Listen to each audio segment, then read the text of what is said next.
مدخلی کے بارے میں پوچھا ہے کہ مدخلی کون ہے؟ یہ تقسیم، اس تقسیم سے اہل الحدیث کو بچائیے. یہ تقسیم خیر والی نہیں ہے، برکت والی نہیں ہے. سب علماء کی عزت کیجیے.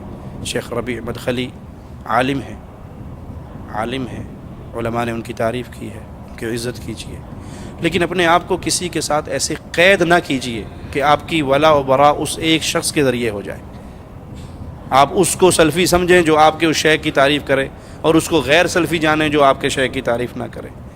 اگر یہ مقام رسول صلی اللہ علیہ وسلم کا تو ہے کہ جو صحابی بننا چاہے وہ نبی صلی اللہ علیہ وسلم کی زندگی میں موجود ہو، مومن ہو، اس کے لیے لازمی ہے کہ وہ پیارے نبی کی صحبت میں آئے، پھر وہ صحابی قرار پائے گا.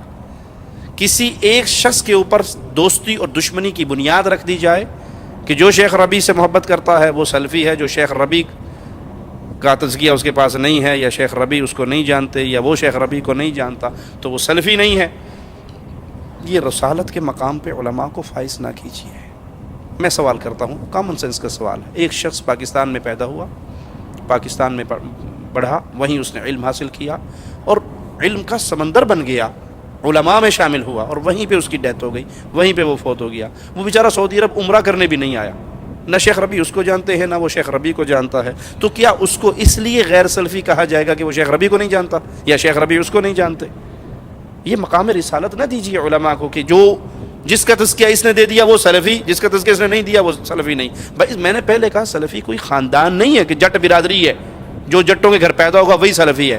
سلفیت یہ ہے جو اس کو مانتا ہے جیسے اصحاب رسول اللہ نے مانا وہ سلفی ہے، بھلے جنوب افریقہ کے جنگلوں میں پڑا ہو.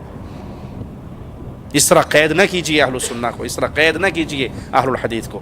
اور علماء کی قدر کیجیے، علماء کے آگے زبانیں دراز نہ کریں، ان کی توہین والے جملے نہ لائیں. سب سے کڑوا گوشت مسلمان کا گوشت ہے غیبت کا، اور اس گوشت میں سب سے کڑوا گوشت علماء کا گوشت ہے.